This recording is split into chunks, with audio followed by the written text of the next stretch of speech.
Hello everyone, स्वागत है आप सभी का हमारे यूट्यूब चैनल में। इस वीडियो में हम आज आप सभी को समांतर श्रेणी के संबंधित सवालों को हल कर सिखाऊंगा। यहाँ पर देखिए, हमने लिखा है समांतर श्रेणी। इसको अंग्रेजी में अरिथमेटिक प्रोग्रेशन कहते हैं, यानी शॉर्ट में इसको लिख देते हैं एपी। एपी अरिथमेटिक प्रोग्रेशन इसको बोलते हैं।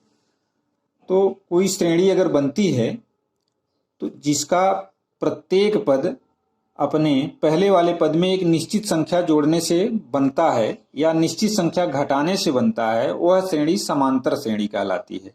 अब जैसे हम एक श्रेणी लेते हैं, यहाँ पर एक संख्या ले लें एक, इसमें एक अगर जोड़ दें तो दो हो जाएगा, दो में एक जोड़ें तीन, चार, इस तरीके से एक ये श्रेणी बनती चली जाती है।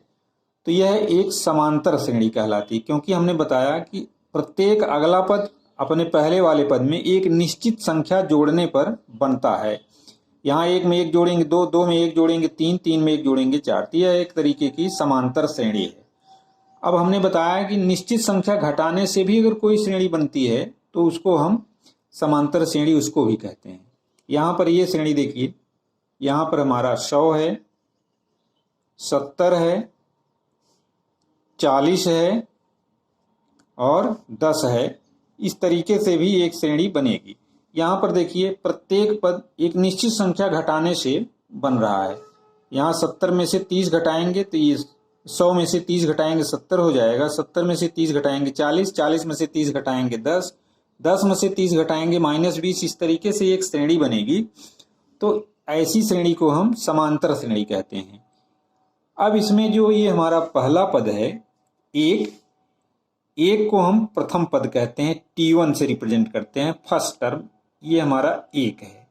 और ये जो निश्चित संख्या है, इसमें जोड़ने पर ये संख्या प्राप्त होती है, इसको हम सार्वंतर कहते हैं, कॉमन डिफरेंस, यानी ये सार्वंतर, इसको D से रिप्रेजेंट किया जाता है। और ये हमें इसमें से माने दूसरे पद में से पहले पद को घटाने से प्राप्त होगा, यानी 2 ऋण 1 बराबर 1।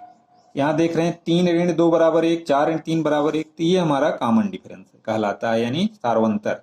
अब उसी तरीके से दूसरी वाली श्रेणी में ये T1, यहाँ पर T1 है 100 और सार्वंतर यहाँ पर 70, यहाँ पर 70 में से 100 घटा लेंगे तो हमारा ये जो 30 आएगा -30, ये हमारा इसका सार्वंतर होगा। तो इस तरीके से ये जो श्रेणी बनती है वो समांतर श्रेणी कहलाती है। अब इसका nवां पद, यानी इस तरीके से 10वां पद, 15वां पद, चाहे जो भी पद हम निकालना चाहें निकाल सकते हैं। तो सामान्य रूप से अगर एक पहला पद हमारा a है तो एक निश्चित संख्या इसमें अगर d जोड़ दिया जाए तो ये दूसरा पद हो जाएगा। अब इसमें से एक d और जोड़ दिया जाए, a + 2d, तो ये दूसरा पद हो जाएगा। तो इस तरीके से ये हमारी श्रेणी बनती जाती है।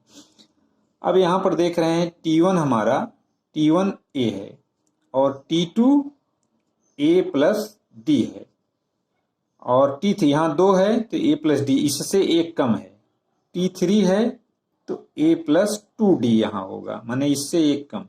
उसी तरीके से अगर Tn है तो इससे एक कम, यानी a + n-1 × d, ये nवां पद का फार्मूला होता है।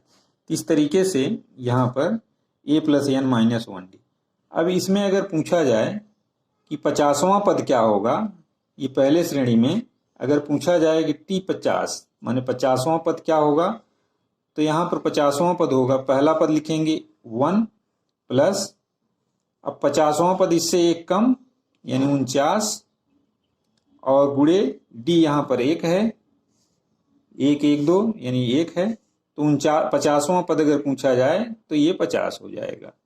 और उस तरीके से इसमें भी अगर 50वां पद पूछा जाए T50, ये दूसरे वाले में, तो यहाँ पर देख रहे हैं पहला पद हमारा 100 है, a + n-1 यानी 49 हो जाएगा और इंटू d यहाँ पर देख रहे हैं कि -30 है, इंटू -30। अब यहाँ पर ये हमारा हो जाएगा 100, 100 प्लस, यहाँ माइनस हो जाएगा क्योंकि यहाँ माइनस है, तो ये गुणा इसमें कर लेंगे तो 0 हो जाएगा। 3 9 27, 3 चौक 12, 12 और 1 12 2 14 यहाँ हो जाएगा। अब इसको जब घटा लेंगे तो ये -1370, 1370, यही हमारा 50वां पद होगा और यही हमारा आंसर होगा। तो इस तरीके से समांतर श्रेणी में nवां पद पूछता है और पहला पद दूसरा पद पूछता है। आइए एक उदाहरण के माध्यम से और सवाल को समझाने का प्रयास करते हैं। अब ये देखिए सवाल हमारा है, एक श्रेणी है 5 11 17, इस तरीके से एक श्रेणी बनी हुई है। पूछ रहा है इसका कौन सा पद 301 है। तो आगे इस तरीके से बढ़ता जाता है, जैसे यहाँ पर पहला पद 5 है, दूसरा 11 है, तीसरा 17 है, कौन सा पद 301 होगा। तो मान लेंगे कि nवां पद 301 है। तो हमने nवां पद ज्ञात करने का सूत्र बताया, Tn बराबर a plus n minus 1 into D. D सार्वंतर है और a फर्स्ट टर्म है। अब यहाँ पर nवां पद ये दिया गया है 301, यही हमें निकालना है। 301 बराबर प्रथम पद 5 है और प्लस n, हम n का मान ही हमें निकालना है, n माइनस 1, और d यहाँ पर 11 में से 5 जब घटाएंगे तो d का मान यहाँ 11 ऋण 5 बराबर 6 होगा। तो यहाँ पर हम 6 से गुणा कर देंगे, गुणे 6। अब ये हमारा एक समीकरण बन गया, इसको सॉल्व कर लेंगे तो हमारा आंसर आ जाएगा। तो आइए इसको सॉल्व करते हैं। तो यहाँ पर 301 इधर आएगा तो ये घट जाएगा, 301 ऋण 5 बराबर n माइनस 1 इंटू 6 है। अब घटाएंगे इसको, या इसको इधर कर लेते हैं, n माइनस 1 इंटू 6 बराबर, इसमें से घटाएंगे 11 में से 5 गए 6, तो यहाँ पर 9 हो जाएगा 296। अब यहाँ पर हम n माइनस 1 का मान निकालेंगे, 6 से भाग दे देंगे तो 6 चौक 24 हो जाएगा, 24 5 29, 6 चौक 24, 24 5 29 हो जाएगा। तो यहाँ पर हम भाग देंगे 6 से 296 में, तो 6 चौक 24, 5 6 9 54, 256 हो जाएगा। यहाँ ये 49 मान लेते हैं, ये आ जाता है हमारा 49 पॉइंट समथिंग। तो n माइनस 1 बराबर 49 आ गया। तो n बराबर 49 में 1 जोड़ देंगे तो ये 50 हो जाएगा, 49 1 50, यानी 50वां पद 301 होगा। तो आशा करता हूं कि ये सवाल आप सभी सॉल्व कर लेंगे। अब ये रहा अगला सवाल, पूछ रहा है 2 अंकों वाली कितनी संख्याएं 3 से विभाज्य हैं। तो 3 से विभाजित होने वाली 2 संख्याओं की एक श्रेणी ये होगी। तो एक पहली संख्या हमारी जो 3 से विभाज्य होगी 2 अंकों की, 12 होगी, फिर 15 होगी, फिर 18 होगी। इस तरीके से अंतिम संख्या जो 99 है ये भी 3 से विभाजित होगी। 2 अंक की ये संख्याएं हैं जो 3 से विभाजित हैं, इनकी संख्या ज्ञात करना है। तो इनकी संख्या ज्ञात करने के लिए हम मान लेते हैं, इस पद को निकालना है हमें, 99 Tn बराबर कितना होगा। ये 99 जो दिया गया है यही अंतिम पद है और ये a plus n minus 1 into D. मान लेंगे कि nवां पद 99 है। तो अब हम n का मान निकालेंगे तो हमें संख्याओं की संख्या मालूम हो जाएगी। तो यहाँ ये पद दिया गया है, 99 दिया गया है, Tn nवां पद। अब a माने पहला पद 12 है, 12 धन n माइनस 1 d, यहाँ पर 3 है, सार्वंतर 3 है, क्योंकि 15 में से 12 घटाएंगे तो ये 3 आएगा। अब इसको सॉल्व करके हम n का मान निकालेंगे तो हमारा संख्याओं की संख्या मालूम हो जाएगी। तो यहाँ पर ये हम 99 ऋण 12 कर देंगे, ये घटा लेंगे, इधर जोड़ा गया है तो बराबर n माइनस 1 इंटू 3 हो जाएगा। घटाएंगे तो यहाँ इसको इधर इस पक्ष में कर लेते हैं, n माइनस 1 गुणे 3 बराबर 9 में से 2 घटाएंगे तो 7 आएगा। अब यहाँ पर 9 में से 1 घटाएंगे तो 8 आएगा।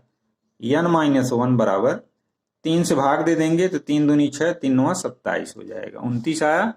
अब इधर 1 घटाया गया है तो n बराबर 29 धन 1 बराबर 30 हो जाएगा यहाँ पर।